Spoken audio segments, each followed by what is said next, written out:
What do you know? What do you know? I'll tell y'all what I know.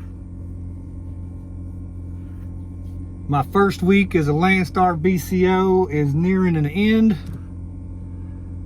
And with that being said, it has kind of smoothed out a little bit. It dang sure didn't turn out like I kind of hoped for.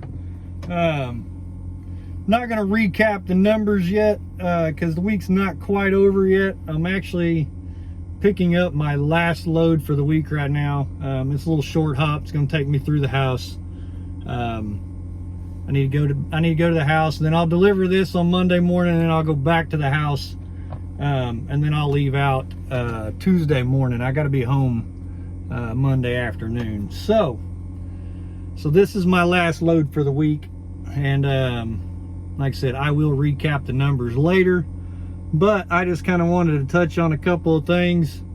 Some definite differences. It's definitely been different. Like I said, the week has smoothed out a little bit. Now granted, before I had even delivered my first load this week, I had 3 loads cancel on me. 3 loads canceled before I even delivered my first load this week. I was backed up to the dock with my trailer almost empty when the 3rd load canceled on me. So that has kind of been a little interesting. I have had some people kind of comment and tell me not to deal with spot market agents, basically just do direct shippers. I will say that one of the loads that I hauled was a direct shipper, and it did run a little smoother than the rest. But one of the canceled loads was a direct shipper also. So I don't think the loads canceling is necessarily an agent thing. I really just think it's the industry right now. As rates are dropping like they are, for dry van especially, last time I checked, reefer's kind of in the same boat. Their rates are dropping too. Flatbed is staying consistent, which is kind of how flatbed runs. Flatbed does stay pretty consistent. If y'all are wondering like what kind of division maybe you should get into or whatever, flatbed is a very consistent market. It does not have the high spikes and the low lows. Now it does rise and fall a little bit, but it kind of does this number, you know, as to where like dry van is like it's like a big roller coaster, you know. And right now with the rates going like they are, they're plummeting, they're falling pretty steadily. I think it's going to become a dog world here, with agents and brokers, and you know, I think everybody's just trying to get things moved for as cheap as possible right now to kind of offset the fact that they've been paying unusually high prices over the last year or so. So I think that's just something we're going to deal with. Just my opinion on that matter.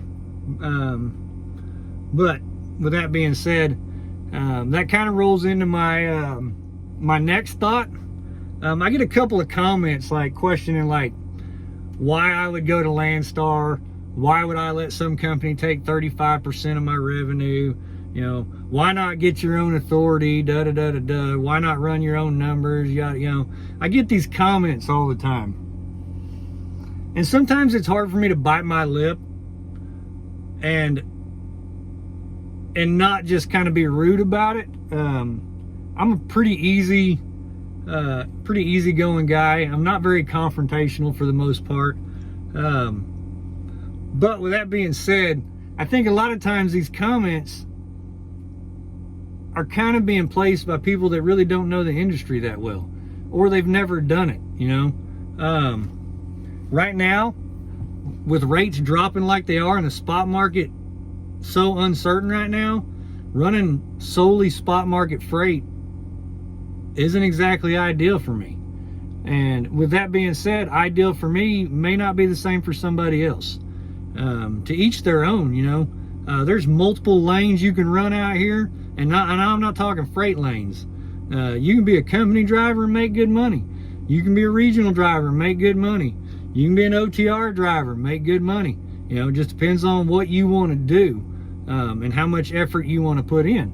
So for me, the thoughts was, with things being so uncertain right now, I wanted to have the ability to still pull contract freight, or with Landstar, direct shipper freight. It was a little bit nerve-wracking to leave Schneider because of the fact that they had a lot of contract freight.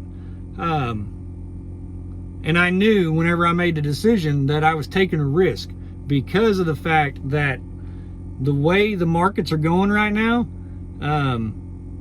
contract freight is fixing to be, if not already, paying better than spot market freight. So it was a little bit of an uncertainty for me. So when it come down to looking at companies, I wanted the ability to still pull quote unquote contract freight, which is why I went to Landstar. Now there's a lot of people who's like, well, Landstar takes 35%. I get that all the time now also. They're getting 35%. Well, if you go to a company that's an 80-20 company, most of the time, they're pulling spot market freight. They're not getting fuel discounts. If they are, it's next to nothing. So, now granted, somebody's going to jump in the comments, I know, and throw some name out there. There's going to be some 1 or 2 random companies that might be a little different than the rest. But for the most part, if you're grouping them together, if it's an 80-20 split, you're running spot market freight. And right now, spot market freight is crashing, especially for dry van. So I didn't want to be solely on spot market freight. Now, like I said, running your own authority. You got guys or people in the comments always talking about that too. Why don't you get your own DOT numbers and quit giving a percentage to somebody else and da-da-da-da-da. Have you priced a trailer lately? Like, they're ridiculous. You got to have a trailer to run your own numbers, or you're going to go lease a trailer or whatever. And right now, leasing a trailer is ridiculous too. So there's multiple reasons why I did went the route that I went. And like I said, to each their own. Everybody has their own route that they want to run. They got their own lane they want to run. Everybody does it a little differently. But for me, I felt like this was the best decision. One of the main things that kind of pulled me this way with fuel going the way it is their fuel discounts. I filled up at the TA just a little while ago. 73 cents off pump price is what Landstar's price was. 73 cents. I filled up at a Love's the other day. 65 cents off the pump price. I filled up at a Pilot Flying J when I was down in South Texas, and it was 63, 62 cents, I think is what I ended up getting. Now, if I'd have been with Schneider, that'd have only been 30 to 35 cents, you know? So, I looked at the Love's right around the corner from my house just the other day. I was just kind of curious how much fuel was right around the corner from my house. I wasn't there, but the Love's right around the corner was 85 cents off per gallon. So that's a pretty decent discount on fuel right now. And with fuel prices getting like they are, that was a big reason why I went the way I went. I wanted to find the best fuel discount that I could find and try to run my truck as efficient as possible. So that was my reasoning. And my reasoning may differ from other people's, but for me, this is what made the most sense. Now, granted, was my first week a crapshoot or a crap show? Yeah, it was. It was brutal. There was some serious growing pains.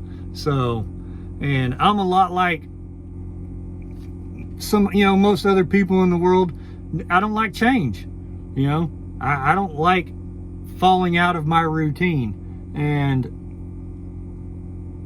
doing this, I kind of had to create a new routine. You got to do things a little differently. You know, it's not just scroll a load board. Oh, I like that one. That one's mine. All right. That's what I'm picking up tomorrow. Or that's what I'm picking up 3 days from now. Or whatever. It wasn't that way. But now, with that being said, I have started pre-planning a little bit more, a little bit better. It's kind of hard to pre-plan whenever you're fresh out the gate. You can't really pre-plan then, you know. But I have been talking with a few agents, trying to develop them relationships. There is a agent that ships freight out of Oklahoma City on a regular basis. I had him listed on my list of agents that I'd already done a little research on and come up. And the funny thing is I was looking at another load and called him, got to chit-chatting with him, and then realized that he was on my list and was like, hey, like, you got freight that comes out of Oklahoma City almost every day. Like, what do I got to do to get on that list? So he took my information down and told me that if he ever needs me, he'll definitely give me a shout. So, you know, a little hopeful there, you know. I wouldn't mind being on something that goes out and comes right back. That wouldn't be so bad at all, as long as it pays decent, you know. But with that all being said, my first week has gotten better. It has smoothed out a little bit. Things are kind of starting to fall into place and kind of getting my little routine or whatever, getting into my rhythm, I guess you could say. So that's nice. Now, I wanted to speak on some differences though. One of the biggest ones so far for me is the size of the customers that we deal with. So when you're pulling for a mega carrier, you're in and out of all these big distribution centers, and everywhere I've been so far this week has been places that only have like 2 or 3 docks, you know, maybe 4 or 5 at the most. So I do like that. I like the fact that we deal with, you know, kind of a smaller customer base. I've had a saying since way back whenever I did sales. I had a mentor that actually said this to me one time, back whenever I was new to the game, and it kind of stuck with me. But he told me then that he'd rather have 5 nickels over 2 dimes any day. So let that sink in. I'd rather have 5 nickels over 2 dimes. If you got 5 nickels, you're making more money than you are with 2 dimes. So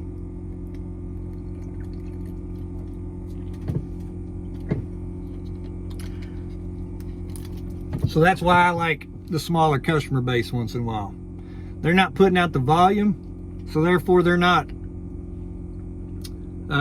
requiring the discounts, the volume discounts. So in the long run, I think dealing with smaller customer bases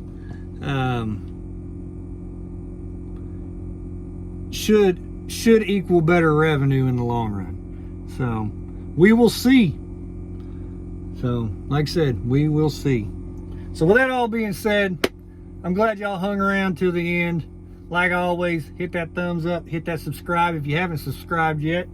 I try to put a video out every week. Now that I'm being not necessarily regulated on how I do my videos like I was before, I'll probably start putting out a couple of videos a week. That's still yet to be said. We'll see how busy I get. But I do want to start doing some driving footage again. So that will probably happen in the very near future. But yeah, like always, I appreciate y'all. Thank y'all for hanging around. Thank y'all for watching. And like always, stay safe, keep the rubber down and shiny side up, and I'll catch y'all on the next one.